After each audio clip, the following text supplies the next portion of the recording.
Hello, and welcome to Unsheathed with your hosts, Kyell and Cam Hirosaki. We hope that you enjoy the program. Please stick around afterwards. There'll be cake and blowjobs. Hiring first.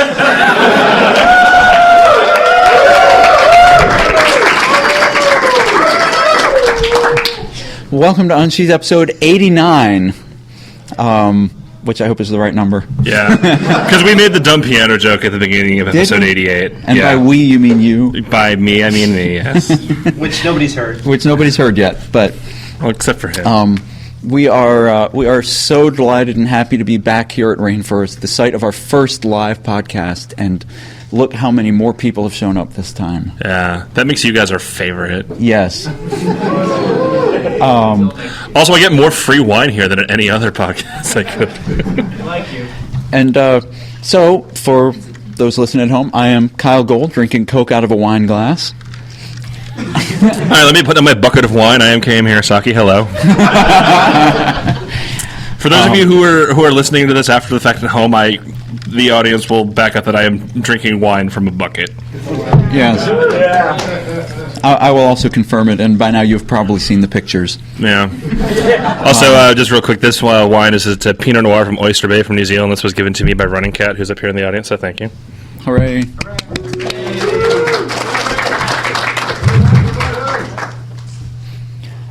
Over here to my right, taking photography of our podcast, is Kit, our tech-savvy wolf. He makes the show happen. He used to be a tech-savvy at-risk wolf, but we dropped that because he's not really at risk anymore. Says you. I don't know what that means. I don't know either. Hello, bucket of wine. This is so entertaining to drink from. I'm never going to drink wine out of anything else again. Too. Wow. There again, there's so much going on a Saturday night of a convention. There is a dance down the hall. There are parties going on all over, and we are so glad that you guys have chosen to waste an hour and a half with us. I mean, spend a wonderful hour and a half with us. And we hope that you brought a lot of questions about writing. We are going to talk about our convention so far, and then we're going to ask some questions from you guys and do our best to answer them.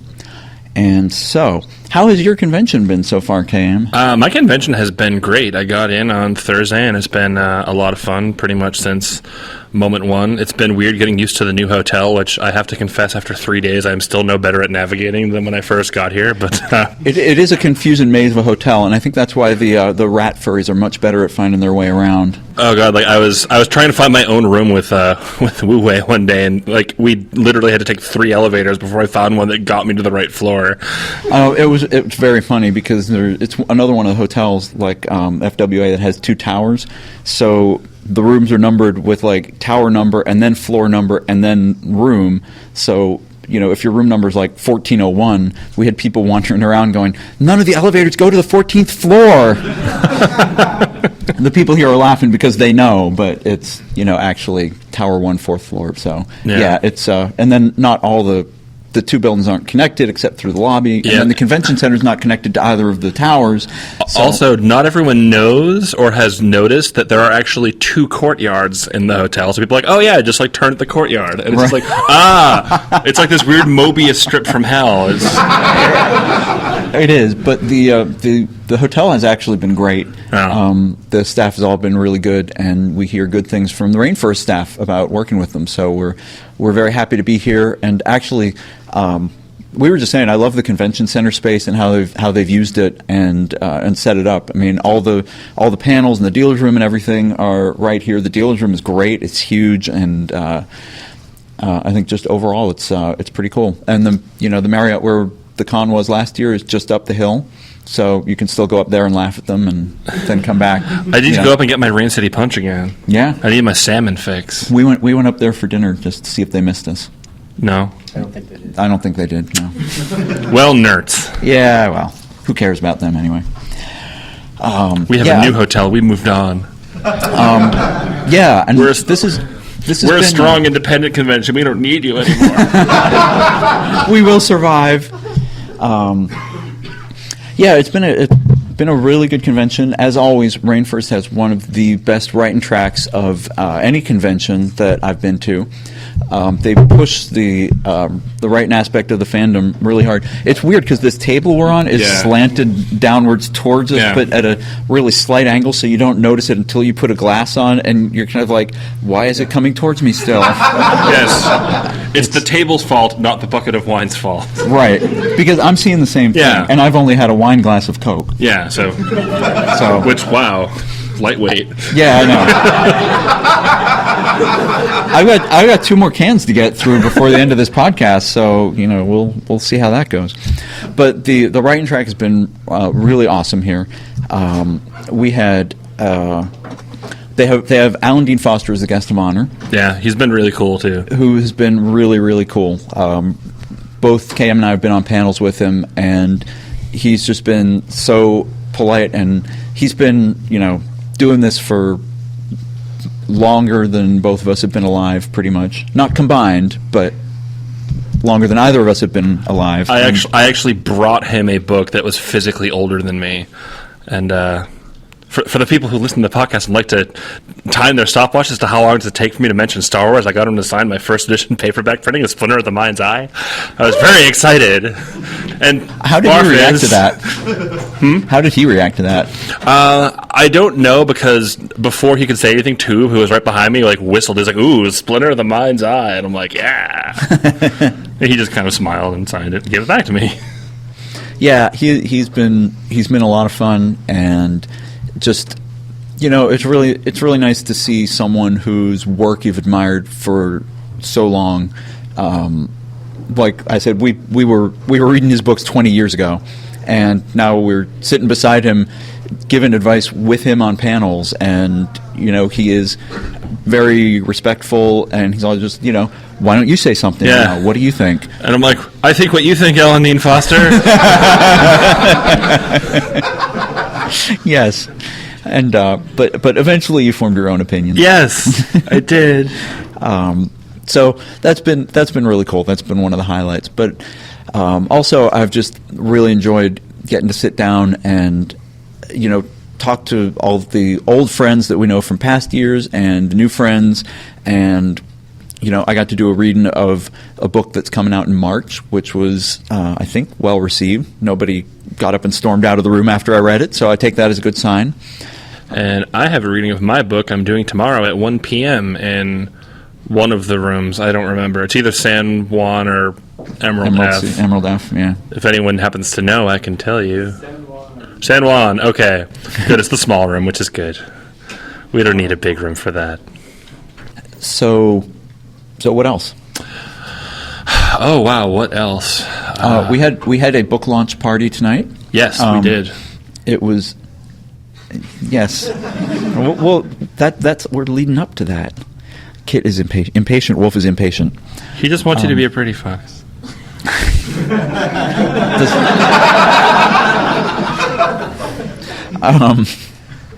We had a book launch party. I had a book coming out at this convention, because they told me last year, if you release a book at the convention, we'll throw a book launch party for you.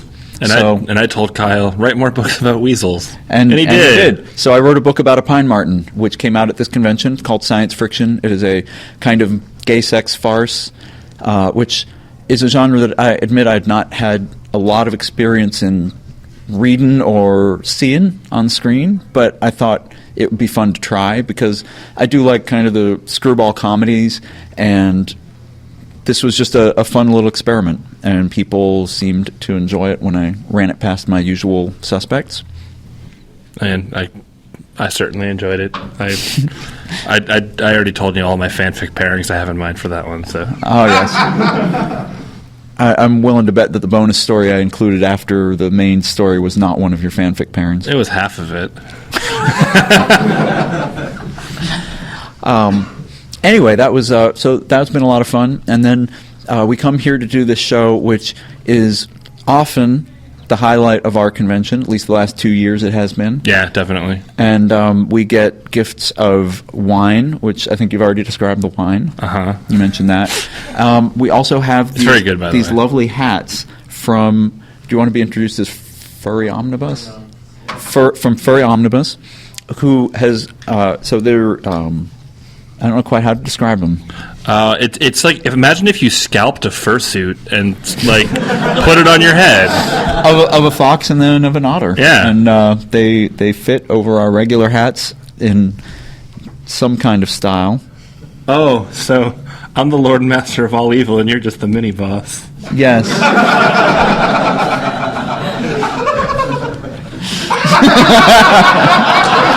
The bucket comes up, the wine goes down, and the wine gets passed over to Kit. I'm narrating for the people following along at home. So that was very cool. We should mention too.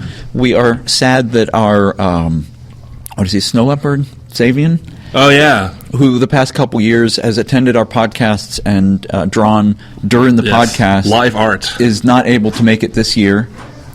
Aww.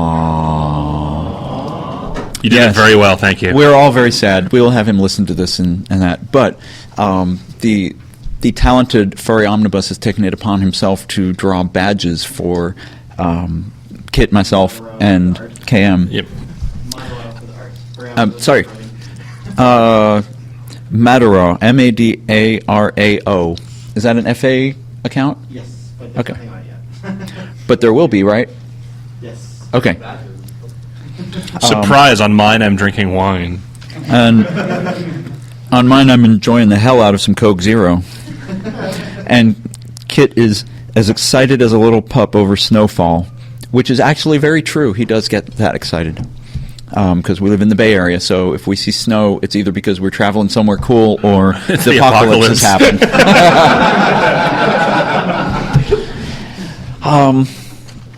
Kit, do you have anything to add about your rainforest so far? It's awesome. It's awesome. Okay, well said. Anything else we want to say before we start dragging people up to ask questions? No, I mean, we usually seem to have a lot of good discussion from the people here. They tend to, do we save the roll call for the end or no? Which roll call? About people who have been here before? Or? We could, yeah. Okay. All right. So, We have a microphone up here, so if you want to ask, don't just shout it out. We have a guest mic and an audience microphone Panther.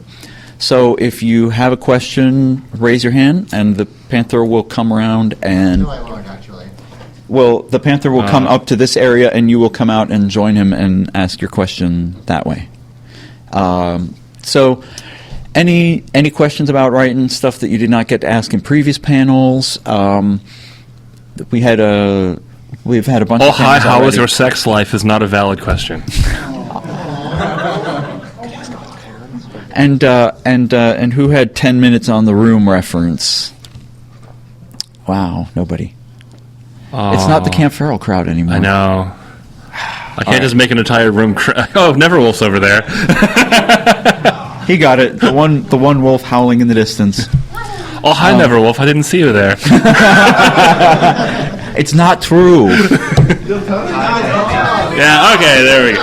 Yay! I was like, we're going to keep doing room references until someone asks a question. So, so someone raise a hand. We had one. All right. Oh, there we are. Come on up and meet the Panther. So in one of the earlier panels, I heard you talk about figuring out which scenes to cut out of a story. And recently I had a story that I slowly discovered was kind of crap, but there was a scene in it that I really liked, and so I'm just taking that and ditching the rest for a new story. I was just wondering if that had ever happened to you, or if you had any thoughts about that sort of thing happening. You're doing it. You sure that's the end of the question? I could keep talking if you like. I was just checking because it sort of felt like you just sort of wanted. Oh, okay. yeah. Just we need a topic, right? Okay. All right. Do you want to start with that one? So actually, this is an interesting question because for me, very often, I will start my stories with an idea for a scene. That'll be sort of the genesis of the idea. And so I just kind of basically create the rest of the story around that. So, I mean, if you can strip away everything that you've built up around this scene and sort of say, okay, here's a scene I really like, what kind of story would that fit? I definitely think that's possible. Just from, the way that at least my own brain works, I think that shouldn't be too much of a stretch. I mean, at that point, just try to analyze it backwards, be like, okay, who are these people? How did they get into the situation, and why is it suddenly important? And I should have turned that off. Oh, I'm getting scolded by the wolf. Shame. Aww. Is that my turn now? Oh, yeah, sorry. Okay. I don't know that I've extracted a scene from a story that I otherwise threw away, but I will say, sort of topically in relation to the book that came out this weekend, I posted online. It started with this scene, and it was the, graduate student lab assistant having sex with the professor in a closet off the lab. And I just thought, this is kind of a neat voice, because it was in his first-person voice, and it was a fun setup to the scene. And I had written down, the first 3 paragraphs, and it sat there for about 6 months, and I had no idea what to do with it. And then I'd finished a draft of a novel and was kind of like, okay, I need to work on something else now. What are all my files with beginnings of things I haven't finished? And I pulled that one up and just kind of read through it and then thought, okay, well, what happens next? And just started writing from it, and that became this story. It ended up being 20-some thousand words, so that's been my experience with it. We have another question coming up, making his way to the microphone. Okay, named podcasters. This is Region, and on many times you have mentioned how people need to write every day and to get that rhythm going. But what happens for the people who have jobs that crush their souls, and when they get home they are empty? Or those people who have creative jobs so that by the time they get home their creative juices have been spent? Do you have suggestions for people like that, how they can get their writing when they get home and they've got nothing left to give? Well, if your creative juices have been spent, then obviously you need to wait for a certain refractory period before trying to be creative again.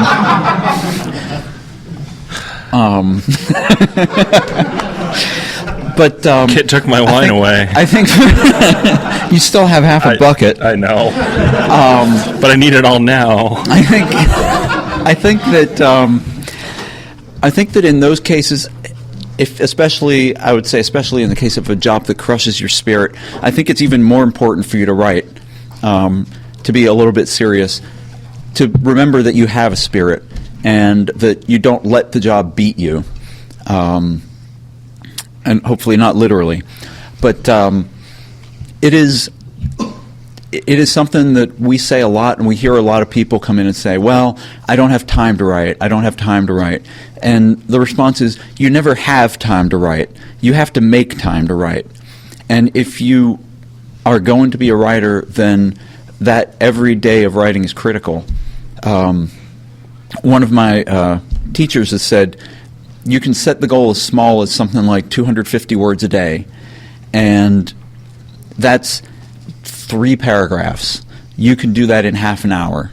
And if you just set that as your goal, then when you reach it, you can reward yourself, and you can say, I met my goal for today. And it at least keeps you in that mindset of writing. And often you'll find you'll go past the 250 words, and you'll do 500 or 1,000. And, again, it's just a place to start. You've got me thinking of a reward scale now, where it's like, if I write 250 words, I can have a glass of wine. But if I hit 500 words, I can drink a bucket of wine. Yeah. You laugh, but no, you the one who sent around that article about the scale of rewards. Somebody, maybe it wasn't you, but somebody was saying what he does for his daily writing is because randomized rewards, inconsistent rewards, work better than predictable ones. He has a little randomizer, and he'll say, okay, when I reach my word count for the day, I press the little button, and then it tells me what reward I get. And most of the time it's kind of just a small thing, you can have a candy bar. But sometimes it's a big thing, you can go to a movie tonight. Or, you get to, I don't know what's a bigger reward? You get to have a bucket of wine, Booty call. Yeah. That's for when you finish a book. I mean, actually, for when I finish books, my reward that I set for myself when I know that I'm getting close to the end is I get a nice bottle of single malt Scotch ready, and then when I'm done, I sort of turn my computer off, pour myself a Scotch, and just sit there and savor the moment. Yeah.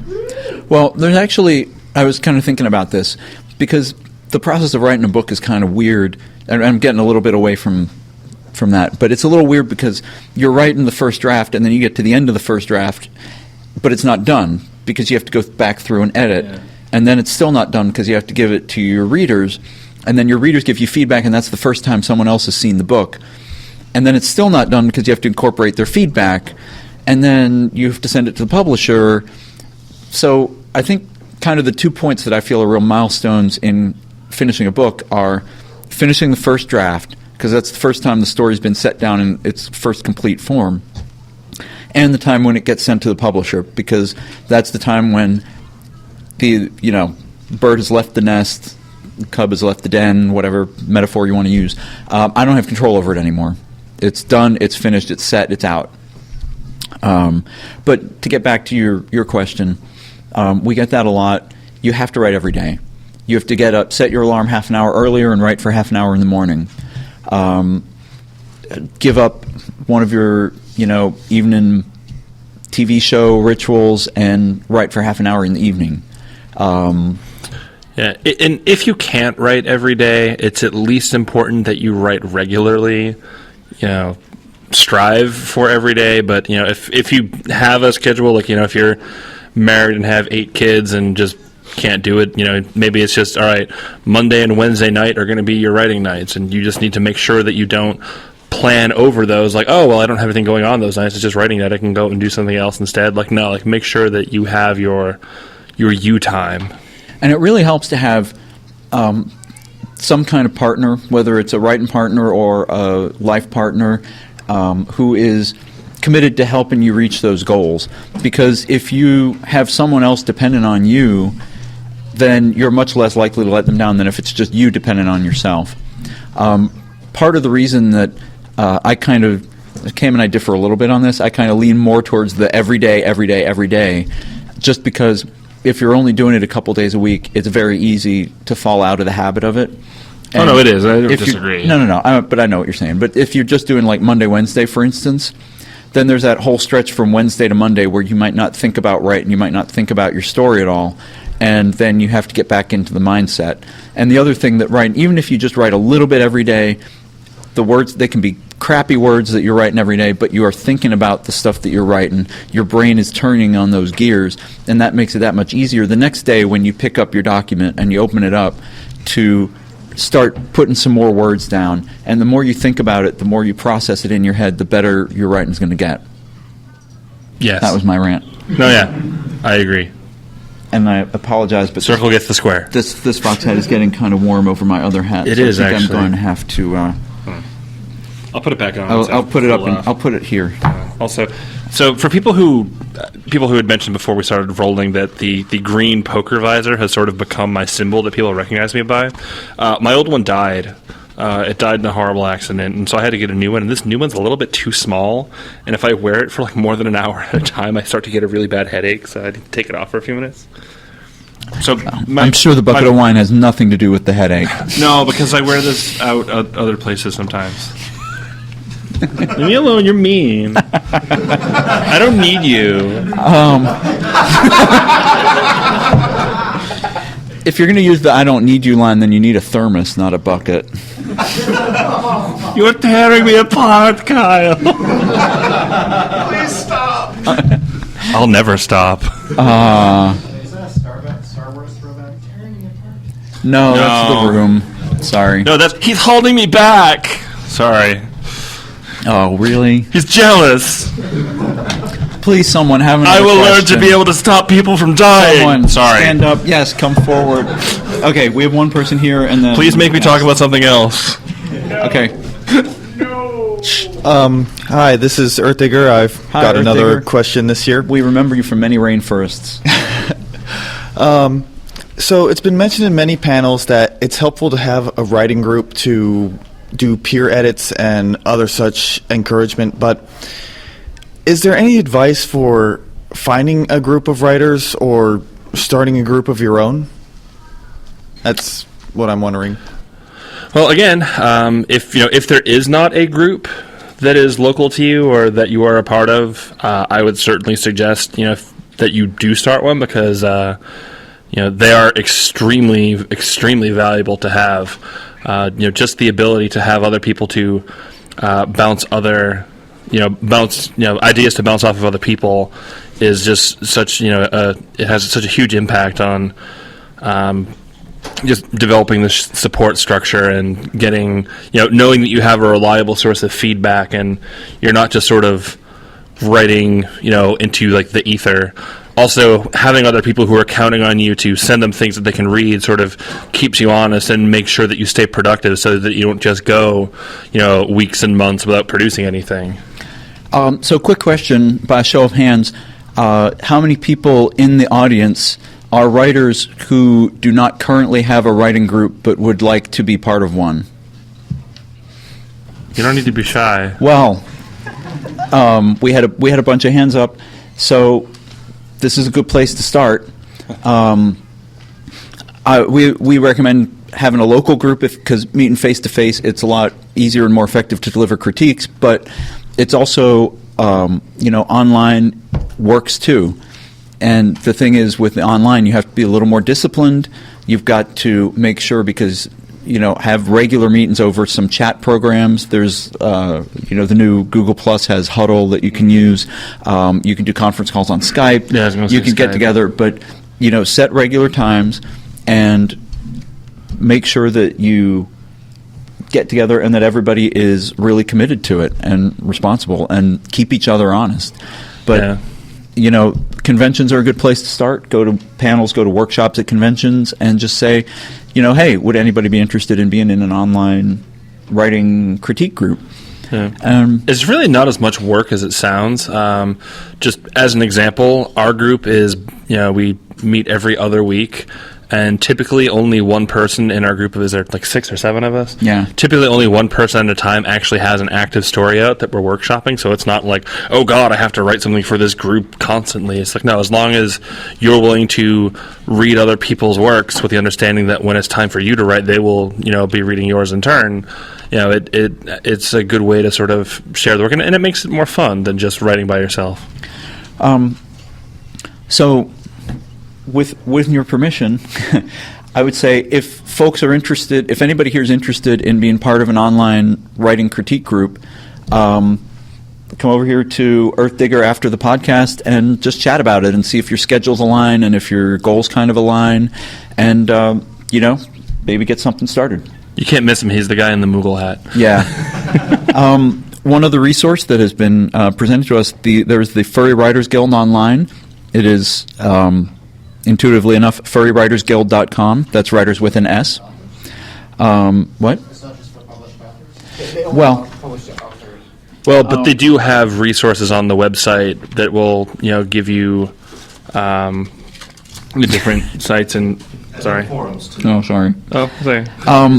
The criteria for admission to the guild: at least one short story, poem, or novel-length work featuring anthropomorphic characters themes published in a paying venue, or at least 2 short stories, poems, or novel-length works featuring anthropomorphic characters published in a non-paying venue.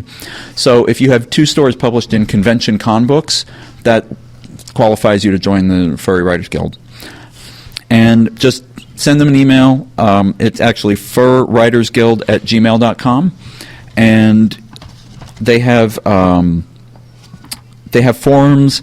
They have meets. I think there was a meet earlier today, or is it tomorrow? It's tomorrow. There's a meet tomorrow. I think it's at noon. They meet at conventions, and they're a good resource for authors to get together and connect with each other. Yeah.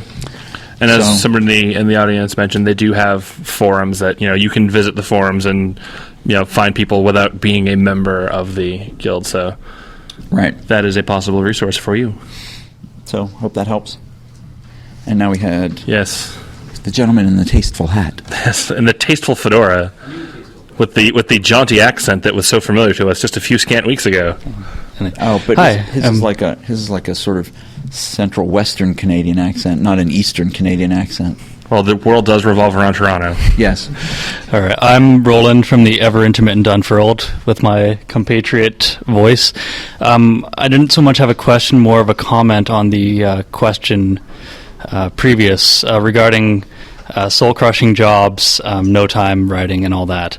I've come from one of the most soul-crushing jobs there is known to man, technical support in a call center. So I know a thing or two about soul-crushing You really hit jobs. the nail right on the head with that one. Yeah. I Would you like a became- bucket? If I could have drank from buckets at work, oh God, would I? But I sort of came upon a bit of a revelation. You know, I've given up my car, started taking public transit, and I have the handiest little netbook that I just write on to and from work. It's only 500 words a day, but I mean, it's one of the best things to do every day. And what also really helps is moving in with your writing muse voice. So really just move in with someone that, move in or get to know, hang out, whatever, with anyone that really supports your writing muse. Bounce ideas, critique each other, rip on stories that you might not necessarily enjoy. But I mean, it's a lot of fun and really just does help you get writing. We never do that in our writing group. Oh, speak of the devil. Right.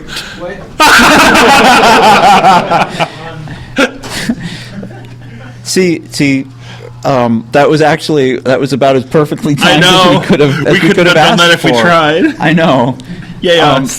So briefly to recap, when Roland said, spend time with your writing muse and, bounce ideas off each other and even rip on stories that you both might dislike. And I said, we never do that in our writing group, just as Tube walked in the door. He's right there in the back. Stare at him, everyone.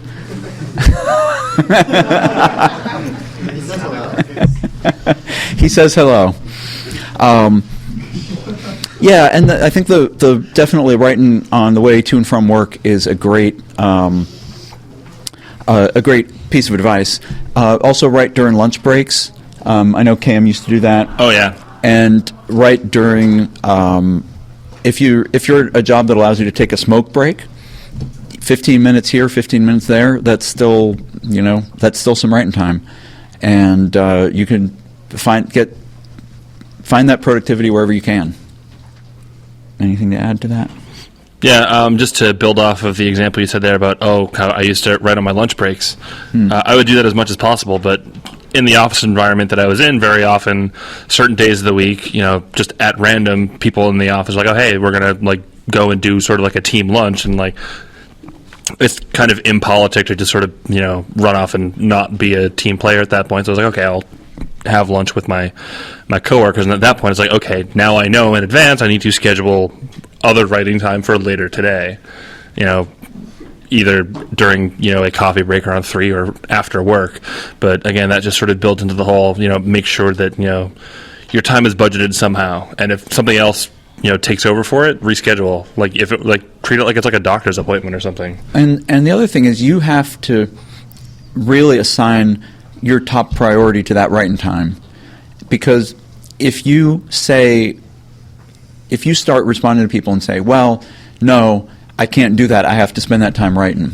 Like if people, well, your friends say, well, come on out, I know you usually go to bed at midnight, but, come on out, we're having a party where, we're going to stay up till 1 or 1:30. You've got to say, no, I have to leave at midnight, I have to write before bed, or I have to get up at 5 in the morning to write for half an hour before I take the train. And if, wow, I'm losing my voice. This is really bad. But if you assign your highest priority to that writing time, other people will start to understand that and respect it. Or maybe not understand it, but at least respect it. And they may say, oh, you can write tomorrow, you can write the day after that. And you say, yes, I'm going to write tomorrow and the day after that and today, and I have to write today. And if you kind of let life encroach on that writing time, it's always going to. Yeah. I mean, for example, all of my friends know that, Monday is just off the table for me because every other week on Monday is the aforementioned writing group, and the Mondays that we're not doing that, he and I go out and write together, which is convenient because we already have one, since it's the same day, this is just every Monday. Yeah, exactly. So like that's how you say, oh, like how do you schedule something like that? It's like, well, we're sort of basically Monday pulls double duty, and it doesn't matter which Monday it is. People know that okay, you're busy on Monday nights doing writing stuff, and to them it doesn't matter which of the things you're doing. Right. Exactly. Do we have more questions? We got one over there. We have one over there. I can't see because Kit's in the way. That's okay.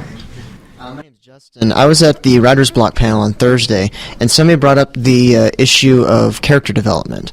And he talked about how developing like a biography, a personality of a character. And I recommended what I do with my writing is I do like a character reference, like the written version of it, which is like name, age, orientation, if it means anything, their background, their personality, etc. And I was wondering, how do you guys like characterize your characters for your stories and whatnot?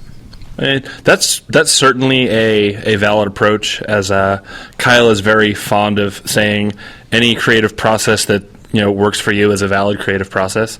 It's true. It is. I am fond of saying that. I mean, I personally don't tend to write out like an actual character profile when I come with them. I sort of learn their personality through writing them, and then when I go back in editing, I go about making them consistent.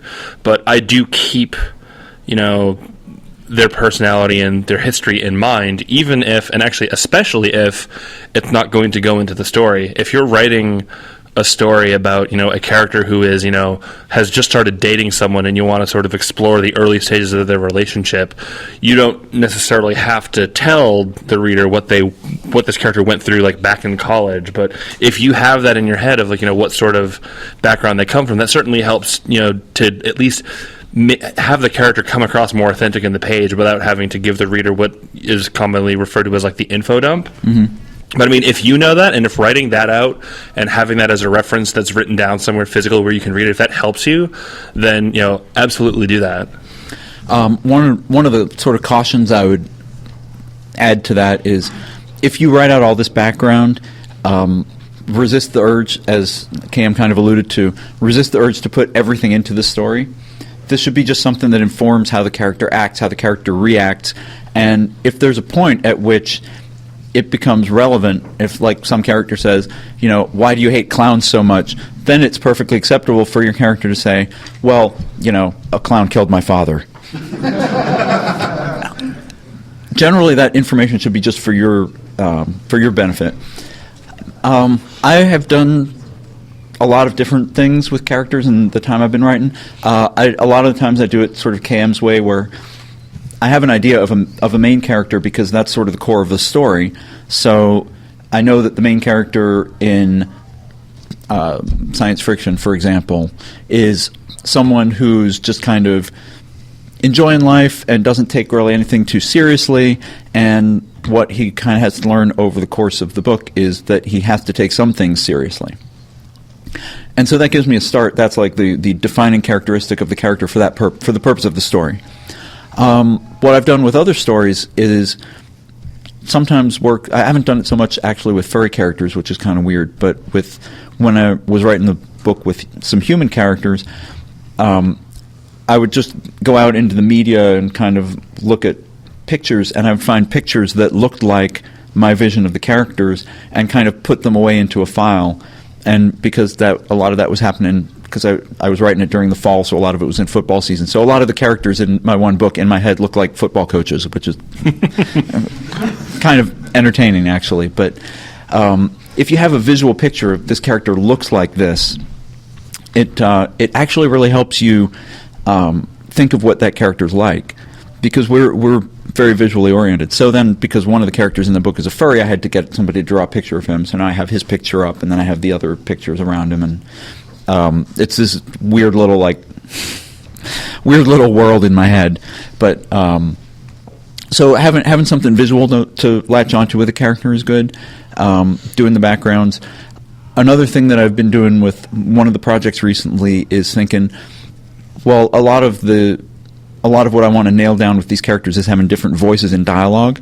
So what characters in movies or sitcoms or dramas or whatever else, what characters do these resemble?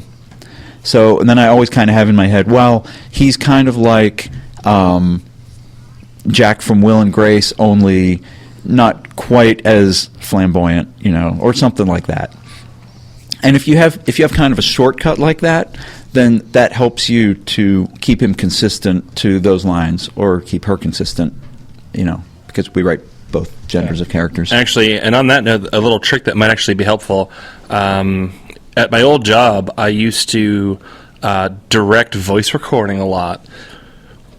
Even though you have all of these characters that have a really intricate background through the story and whatnot, when you have several dozen actors auditioning for a role, you can't give them 50 pages of character concept and backstory to work with. So one of the shortcuts we would often use to give the prospective actors a good mental image was we would come up with one or two either actors or characters from books or films that most people would be familiar with to help give them a thing. So, for example, it's he's sort of quiet and reserved, like Haley Joel Osment's character in The Sixth Sense, or he's dashing and brave with sort of a sly streak like Han Solo. And if that helps, sorry, damn it. That was probably an actual thing I was doing, but anyway. But if that helps you keep how would my character react in this situation? If you have another character to sort of reflect onto, that's very helpful sometimes. Yeah, and also, I mean, simply because I don't do it for furry characters as much doesn't mean that that you can't. Because certainly you've got any number of artists in the fandom who would be willing to draw characters for you, and I know a lot of people have done that, where they say, well, I'm working on this book, so I had the artist draw the characters so that I have something to keep in mind as I'm working on it. And another thing that helps with is if you've got sort of distinct physical details, that helps you sort of, if every time you're describing him, you're like, oh, and his ear, oh yeah, his ear has that notch in it, you'll always remember that if you have a picture of it right there. So it helps make the descriptions kind of more solid and more consistent. Yeah, it's sort of. Oh, sorry. No, I was going to say something about also remembering, to describe what kind of clothes the characters are wearing, because if you hand off a manuscript to an artist, they're going to ask you all kinds of things about clothes and eye color and stuff like that. You're like, normal. Yeah. But another thing to sort of back up the idea that visual images really fit into the creative process. I've lost track of how many times I've run into people posting stories online that say oh, I was I saw this picture on FA, or if you're really old school, I saw this picture on VCL, and I saw this picture on a BBS. Yeah. Oh. alt.binaries. Rescue Rangers. alt.fan.furry. Yeah. But and just was I just saw this picture and I was inspired to write this story, and there's that just alone right there just goes to show how much that is linked to how your brain will come up with things. Yeah. So I hope that helps. Cool. Oh, Spider-Fulf. That's actually 2 consecutive live shows where we've had a spider hybrid reference. Yes. We've gone Spidox and added one more animal to the mix. I heard the story about the Spidox. I'm Voice from the Voice of Reason, from the Perpetually Missing Unfurled. I was actually asked this during a writing meet by Roland. Do you think that the second person point of view is good for horror? Second person, point think, of view. I think it can be very effective. I've read a couple horror stories that used that point of view to varying degrees of effect. I think it has to be a very particular kind of horror story in order for it to work. The kind where... So a lot of the problems that people have with the second person is that if it's written as kind of imperatives, like you do this and then you do this, people kind of feel a little bit of a distance from it, and they say, well, but I wouldn't do that.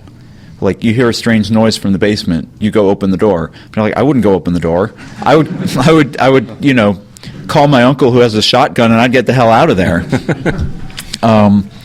But the way that... Hooray! Yay! Hooray for Unsheathed! Oh, you beat me to the Seinfeld reference. Yay! Wow, I don't know. This is the best pop culture year ever. Yes. I will say, sort of along similar lines, I find that second-person voice, in general, works better for vignettes than for full stories. Would you agree with that? I think to convey an image to the reader, it's a lot harder, because when I think of full-fledged stories that are told in the second person, the first and only thing that comes to mind is choose your own adventure books, which Kyell was saying. Oh, it like sort of these imperatives that rob you of the choice. Well, choose your own adventure books get around that in a very obvious way. Yeah, I think.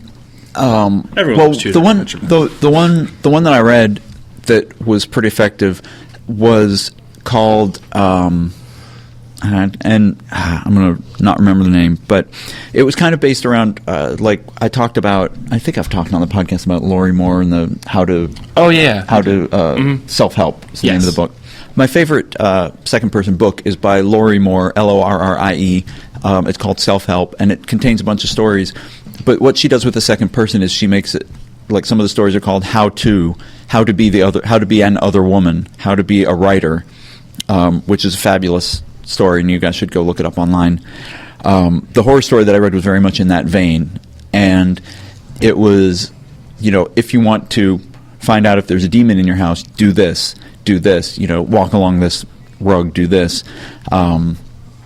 And it got down to sort of specifics of the story, but it was more written as instructional. I think if it's going to be effective, it has to be general enough that there's really no opportunity for too much choice in the story, where it's more just a series of things that happen. But honestly, I'm not sure it's that much more effective than first or third person.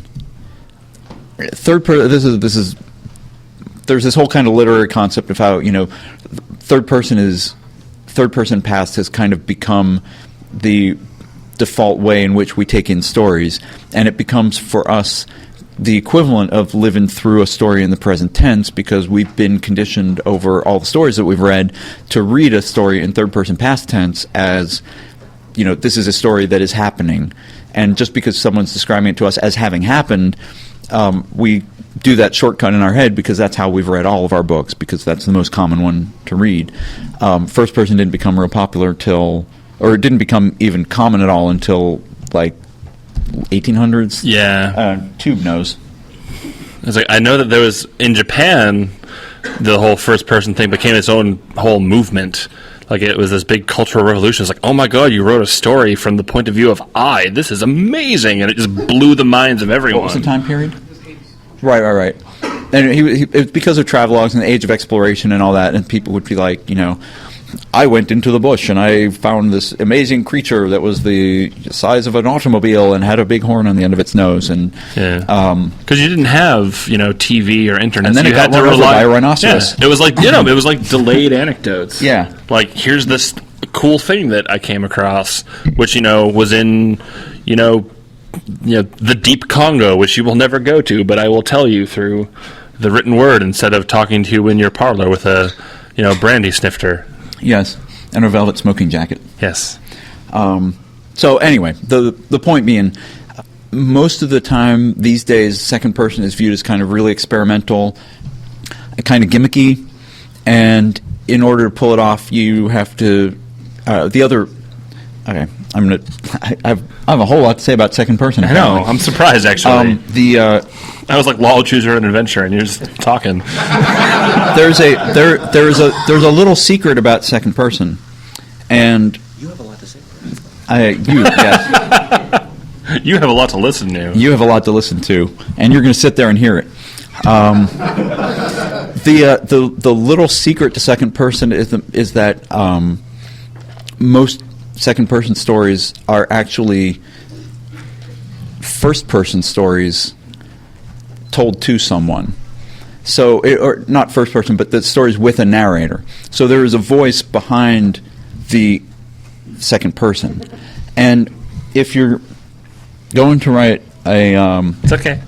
If you're going to write a real effective second-person story, I think one of the things that really helps with it is to have an idea of who the person is that is telling the story. Because in a third-person past, we kind of assume this whole, like, well, this story has happened, and you don't really think about who's telling it to you, and you can include that, you know, if you want to do kind of a frame, like, you know, the Joseph Conrad Heart of Darkness is this whole story that's being told to people sitting out on a deck, or it can just be, you know, this is something that happened. But with second person, I think it's most effective when you have an idea that there is someone back here sitting here saying, you know, you do this, and then you do this, and you do this, and isn't that stupid? Because then it becomes a lot less about the reader feeling like they do this, and more like they're kind of listening in on somebody telling something else. So if you can kind of work that, you know, high-level narrative voice into the second person, then I think you can have something real effective. Also, and this might sound a little silly, but it is worth pointing out. Please, some silliness would be really welcome. In addition to Choose Your Own Adventure books, there is one other form of entertainment reading media that takes place in second-person voice, and that tends to be like TSing. Or, you know, flagrant online yiffering. I thought you were going to go the Vidya games. Well, Infocom games and well, stuff like there's that. those, but no, like, those are if you think about it, if you are doing an online sex scene with another person, you are framing it in the second person, and you are telling it from the point of view of another character, presumably either you or whatever sexy beast you have decided to portray that day. And but you're not writing. I mean, unless you're doing some kind of mind control thing, you're not writing. You know, you do this. Oh, you clearly don't read my sex logs. And for good reason, apparently.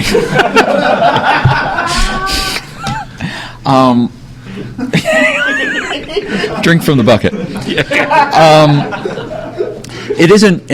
I would argue that that's not second person. I kind of see where you're going with it, but it's more.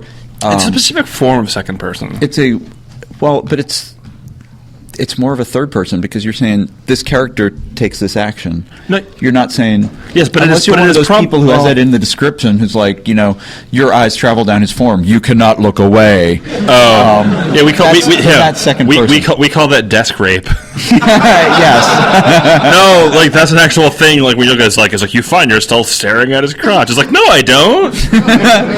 Yes, you do. I do look away. I don't find him attractive at all. Don't tell me what I feel. Right, but my point is that would be second person. Right. Okay. Like, and I think some people do or might include that in a TS session, or they're like, yeah, they're doing it wrong. So and so does this as you do this to them, and then as you do this, they do this, and all in kind of one pose to try to take control of stuff.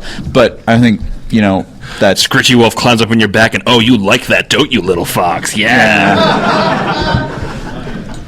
I've never said that to anyone, I promise. Online or in person, or in a love letter. You're turning on Kit. Stop it. Bucket. Anyway, thank you for the chance to be kind of over geeky and what's the word? Boring. Oh. No.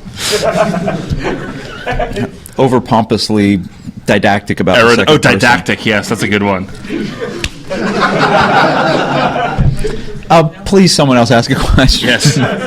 Oh, we have a sparfdroll over here. Yes. That was it was Spraff or Sparfdroll. Yes. So hi, you know I'm Sparf. Hi, Sparf. Yay! Yay. Sparf makes awesome cookies, Okay. by the way. So And you guys should all go out there and start a cool podcast so that he'll give you cookies one day. Okay, so I have to ask, and I'm going to do it in front of everyone to embarrass you. I was in these guys' room and I saw that the cookies that you made, which were delicious by the way. But I noticed that on the label for the cookies it says Kit and Kyell, and then parentheses Hirosaki parentheses. And I'm like, wait, like are these conditional cookies? Do I only get them if I earn them? What? They're past. I wasn't past sure if you perfect would want cookies. them. I didn't know if you had allergies, but I knew that these two. Oh, you didn't know if I would eat chocolate and baked goods? Come on, look at me. He did say he was worried. He did say he was worried because there was no fish in the cookies, and he knows how you like your salmon punch. You just made me pick your seafood cookies, and now I don't want to eat anymore. He did say he was going to try to make some chocolate crab cookies for you. Oh no! Actually, fried squid biscuits are delicious. Cario, back me up. You've never. Oh God. All right. Wow. You left him hanging. I have to give you a cultural education after this, Mister. All right. I believe Sparf had a question. Yeah. Somewhere in my brain. I broke Sparf. In my writing, I often come up with this is the strangest thing to have trouble with. I think. I'm scared. I think if you get it any closer, you're gonna have to marry him. Is that?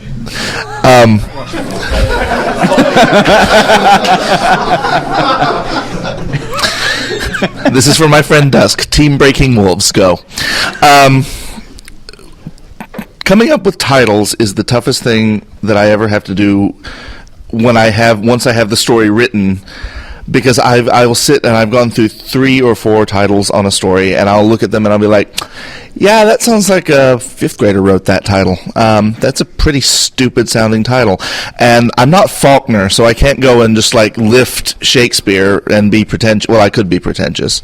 I'm often pretentious, but I can't go and steal. I can't be like the Sound and the Fury, or the Outdamned Spot, or the Bleeding Piece of Earth. Just a lot of blood in there.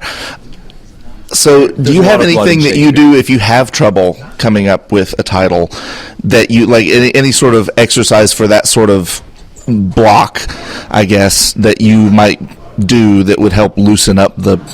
I steal from lines of poetry and song lyrics. Yeah, No. What? That's valid. No. It is, but Mike back there said that explains a lot. Oh. At least that's what I heard, so that's what I'm going with. That's officially on the record now. Boo. Emo tier. One of the exercises. There you are. One of the exercises that I've used in the past is thinking about what the story's about. Like, what are the words that the story makes me think of, and just kind of free associate right for 10 minutes and just say, well, the story's about, loyalty, duty, passion, relationships, friendships, military, army, uniforms, whatever. And then kind of go off those words and just sort of say what are things that are associated with that, and try to see if there's any phrases that jump out at you from there. If not, go to bartletts.com online and do some quotation searches around those words and just see what other people have put together, and maybe lift one of those phrases, or just and if you lift one of the phrases, cite it. You can. What's real classy is you can put it as the opening quote to the book or something, and just look at what other people have done. The title story is and ask friends, because a lot of times your friends will have great ideas for titles. Isolation Play did not have a title until a month and a half before it went to press. It was out of position 2 for the longest time, and that was not, of course, going to be the final title. Then it was going to be what was the interim title? It was something like Power Play, but it wasn't that, because I knew that's more of a hockey term, although it is also a football term. And the interim title has completely vanished from my head. I have no idea. No, I'm it's on the tip of my brain. But I don't remember. But I was just kind of like searching through football terms, and I would go to Wikipedia and be like football plays, because I knew I wanted to name it in that kind of theme. And I saw the term isolation play, and I was like, oh, I can do that. Wasn't it double coverage? Might have been double coverage or something like that. But anyway, it's just gone. It wasn't as good a title. It didn't click. And isolation play clicked when I heard it, and I was like, oh, that's the title. And, you know, sometimes you're just not going to get that click until really, really late. Sometimes I've had stories where the title was the first thing I started with. Like, I had this idea for a story, and I was like, oh, I know this is the title. Pendant of Fortune. That title was one of the first things I had about that story. Summerhill started with the title. That's sort of a cheat, because that's the name of the main character. Well, no, but how many? No, but realistically, there are very few works that are just simply the name of the main character. So, I mean, that's not a total cheat. And wait, why are things happening without me? Sorry. You guys are missing out. There's art happening again. There's art happening. What? No, exactly. And I was going to say Romeo and Juliet, King Lear. Like without, aside from Shakespeare plays, it's hard to. Oh, okay, fine. Shut up. I don't need you. My very first book. All right, fine. This is technically my very first book, if you don't count the other ones I actually wrote, which are not named after their main characters. No, I know.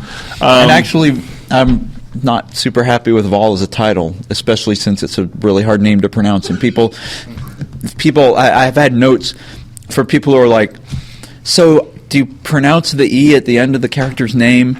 And I kind of jokingly wrote back and said, haha, now I know you haven't read the foreword, because the foreword tells you how to pronounce the name. And he's like, no, I read the foreword, and the foreword says the name is pronounced to rhyme with wall. And he was like, okay, well, so I know how to pronounce the first half, but how do you pronounce the E? And I'm like, well, you don't know what rhyming means. I was like, when you pronounce W-A-L-L, do you pronounce it Wall-E? I mean, I love your story about how, ironically enough, it's people who speak French who get the name wrong most of the time, because they assume, oh, an American wrote this, and they don't know how to pronounce French right. Yes. So it must be volet. Volet, yeah. Well, that was a great laugh, whoever that was. Yes. Congratulations. It wasn't Zia. We can see him. Yeah, no, he's all tight-lipped and serious. I know. He is Tessurus Corgi. Serious Corgi is serious. You've been corgieing, I know. So many things, so short limbs. Anyway. But no, actually, I mentioned song lyrics earlier, and my most recent online story is called Let's Play Musical Chairs, which, for people who happen to know, that's the opening lyric to a song by Deadmau5, which is funny because the original title I had for the same story was called Silly Heartbreaker, which is actually from a J-Lo song. So I just took like a different kind of like dancey club song and just picked a different lyric that I thought fit better. But since it's just a short generic phrase, it doesn't immediately leap out like, oh, this is from a song, but it still sort of thematically fits. So you can get away with that. Also, I tend to find that the more serious a story gets, the more abstract my titles get, and I don't know why that is. But I don't know. I would also say, in the course of your regular everyday life, when you're not trying hard to come up with a title, you may run across turns of phrase, or you may see turns of phrase like in news headlines or something, and you think, that phrase sounds really cool. Write it down and just keep a list somewhere of these are possible titles, or you might see something and you could change a word and keep the nice resonance of the phrase, but make it more fit into your story. But keep that little bank of titles, and then sometimes if you want to write something but you're stuck for ideas, you can go to those titles and say which one of these would be a cool story. Someone in the back had his hand up. Are you coming up or just having a comment? Okay. We have time for this, and then depending on how long we sort of go on and on and on at this question, we might have time for one more after. Oh my God. That is amazing.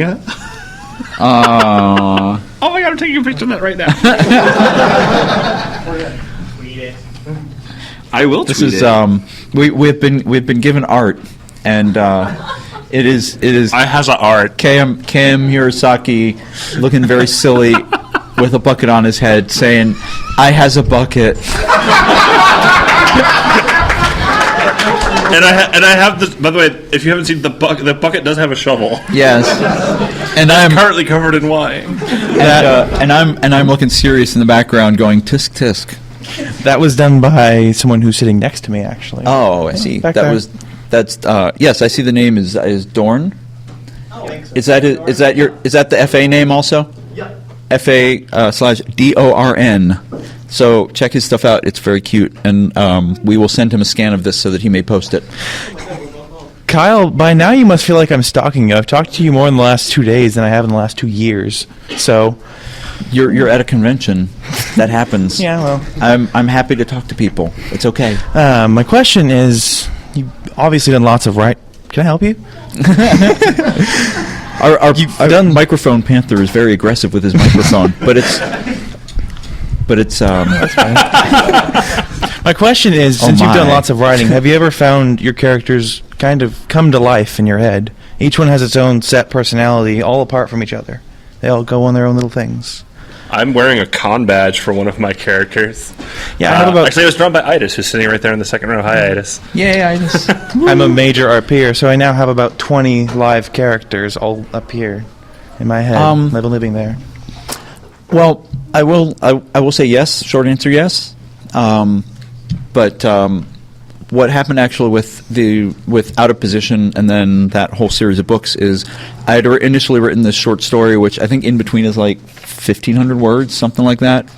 Cam is all distracted and he's not confirming. I'm listening. He's paying no attention to my attempt to include him in this rambling monologue. Whereas I'm hearing it, don't worry. Yeah. To a drink from your bucket. And, it's empty. I can't. Oh. And I don't have a corkscrew to open the spark wine. Spark also brought me wine, and I can't forget. Have we not learned to come to Unsheathed with corkscrews yet? I told Tyrion to bring one, and he didn't. Oh. Ladies and gentlemen, Ken could have blush.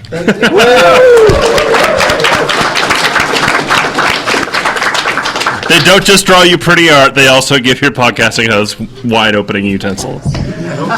I was going to say give your podcasting host a nice screw, but that I'm surprised you missed that one. They're girls. It still fit. So this is Biltmore Century Red Wine, and this was the one you said this was the.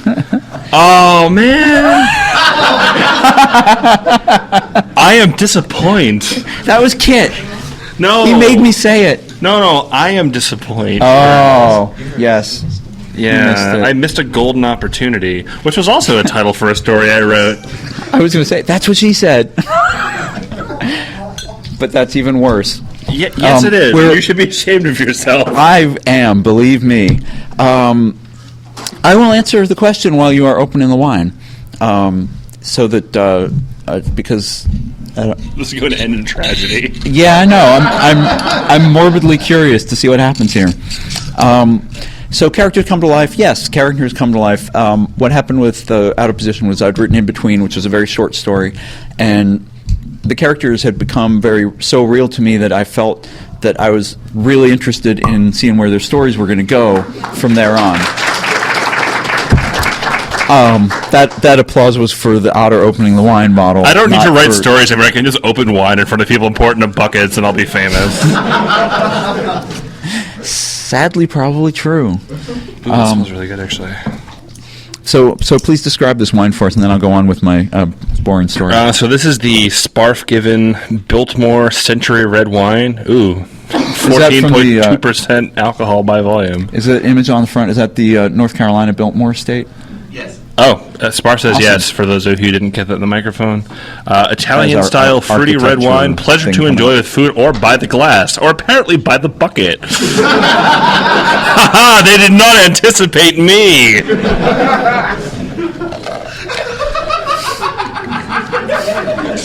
Oh, I think Sparf got more pleasure out of this bottle of wine than I will. There's still time. There's all the time in the world as far as I'm concerned.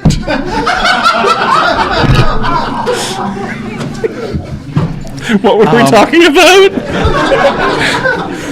Oh, right, characters coming to life. The point is the character came to life, and I wanted to write more stories about them.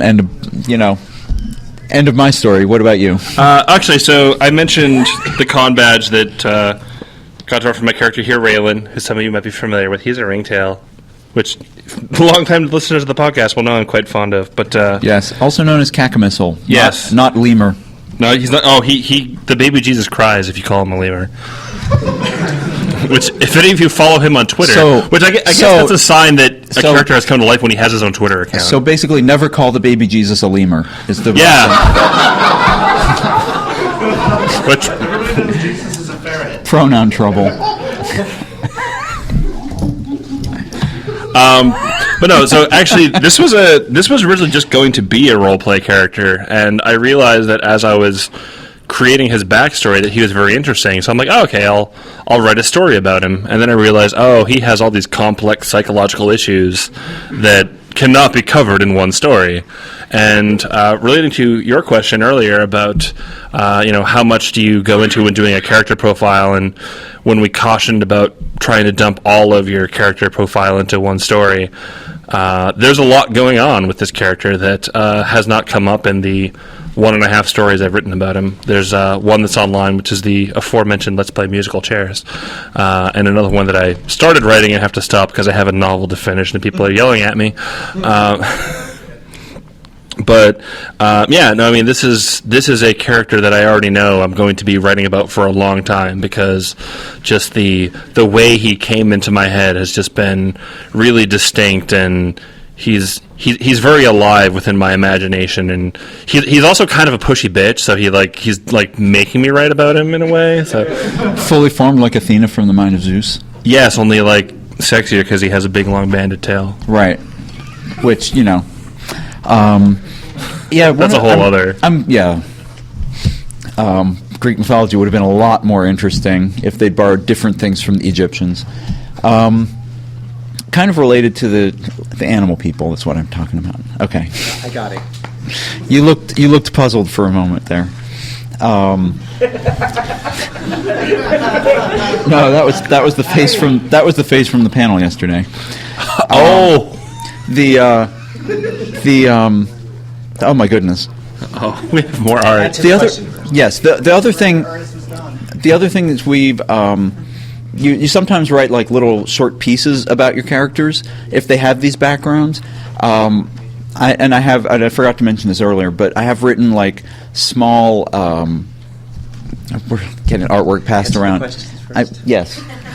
You write kind of like small scenes or small stories that you don't ever intend to be published, but it just gives you a feel for how the character reacts in certain situations or in certain conflicts, or what happened to them at certain points in the background. And so a lot of that really helps the characters become more alive and makes you think of them as more of a well-rounded person instead of just someone reacting to the plot. Yeah, actually twice for longer works I have interviewed my characters, where I've just pulled out a notebook and come up with questions and then wrote my responses as best I could from that character's own voice. And this was because these two particular characters had been giving me a lot of trouble because they weren't staying consistent. And this was my way of sort of forcing them to be more like real, fleshed out people. And why are you giving me that look? Keep finishing the answer. All right. After I did this, I stopped having the particular problems with these characters. I don't do that with all of my characters or even most of them, but that was one of those instances where I could tell, in retrospect, I see that the problem was that I hadn't finished thinking through what made them tick, and this was an exercise that forced me to go the rest of the way. Right. Yeah, and that's that's something that is just really valuable to do. Because if you don't really understand your character, you're not going to be able to figure out how they react all the way through the story, and you're not going to understand what the changes in the story mean to them. We finished. May we see the artwork now, Mr. Silver? Oh, I like that. I look so derpy. Actually, I think Kit looks derpier, but like in a good way. I love his shirt. He has a great shirt. Yes, very cool. Thank you. This is from Maduro again. He has taken on the role of podcast artist since Xavier cannot be here. Well, we should tell hey Xavier, when you're not here, we get more art. Aww. No. I'm sorry, Xavier. I didn't mean it. Come back. We miss him. He's been a fixture of Rainforest, and so it doesn't feel quite right. I know. It's like this is like our inaugural podcast. I know, and we're now in like a big room with lecture benches and people who know who we are. And people who know who we are. Yeah. So this is a good time to ask: how many people in the audience had heard an episode of our podcast before? Wow. Yeah. Wow, that just goes to show that Rainforest really is the place for us. We weren't kidding when we said you were our favorite. You are. This is your second birthday or a third? Third. This is our second birthday, technically. Well, yeah. It is our third live Rainforest podcast. Because on the day you're born, that's not a birthday. That's your 0th birthday. Well, by definition, it is your birthday, however. Well, but your first birthday is when you're 1 year old. So we're now 2 years old because this is our third Rainforest. As opposed to your unbirthday, which is apparently when unbirthing happens, and I don't want to think about that. Really? I just ruined Alice in Wonderland for you. You're welcome. I'm not going to wait for Kit to edit that out. I'm going to edit that out of my memory right now. One more. Kit says we can do one more question. So who has the most awesome question in the room? Okay, yeah. If everybody else has questions, come on up, and the first person to have a really awesome question, we'll answer it. Just come on up, and we'll do our lightning round with these questions. Lightning round. What's kind of your creative writing process? All right, I can do this. I pull an idea from one of the many ideas that is pinballing around in my head. I, bang it around on the paper. If it sucks, I stop. If it doesn't, I keep going. And then once I read it the first time, I figure out what I was trying to say the first time, go back and change it until it makes sense. Done. I write every day until the draft is finished. I let it sit. I go back and edit it. I send it off to my beta readers. I incorporate their feedback, and then I finish the story. I'm kind of wondering what your guilty pleasure is for novels, like something that's bad but you love reading anyway. Ooh. Laurel K. Hamilton. Until Narcissus in Chains and when she started to suck. I haven't enjoyed anything bad in a long time, but I'm going to go with Stephen King. Even though that's not technically a guilty pleasure because he's actually pretty good, but just a comment, I'm going to have to make a drink now called the Bucket Cocktail. I will have to come up with that later. Also, question for KM. Wow. Did you when you were doing Summerhill, did you flowchart the events because of all the time travel? Because I'm trying to write a time travel story and it's hurting my brain. I did not, because despite the fact that there is time travel involved, the narrative itself is surprisingly linear. So there you go. Okay, next. All right. If you have an idea of the personality of your character, but you're not sure what species they should be, how do you come up with a species for your character? It's like darts. Throw species at it until you find one that sticks. I was going to say that. Try it until one feels good. Come on. That's what she said. There you go. I was just wondering if you have any advice for, like avoiding really corny dialogue, because I want to know the difference between, "Dear Lord, what is that thing?" and "By Vectron, let's kill it." Advice for avoiding corny dialogue: don't write corny dialogue. Read it out loud. If you can't say it with a straight face, rewrite it until you can. So this is a very important question for KM. Is that a bucket of truth? It is now, apparently. All right, thank you all. We're going to do a little more. What else did we want to... Is that it? No, that's it. Okay. All right. We want to, again, thank all you guys for coming out to spend your Saturday nights with us. We want to especially thank those creative and talented people who contributed artwork to the podcast. Maduro with the badges and the artwork here, Dorn with the artwork, Sparf for the bottle, one bottle of wine, and Running Cat for the other bottle of wine, Tyrion for the Coke Zeros, Kenket for the corkscrew, Kenket for the corkscrew, Furry Omnibus for the hats. Come on, you're showing something in the background. Come on. And our audience, Mike Panther, and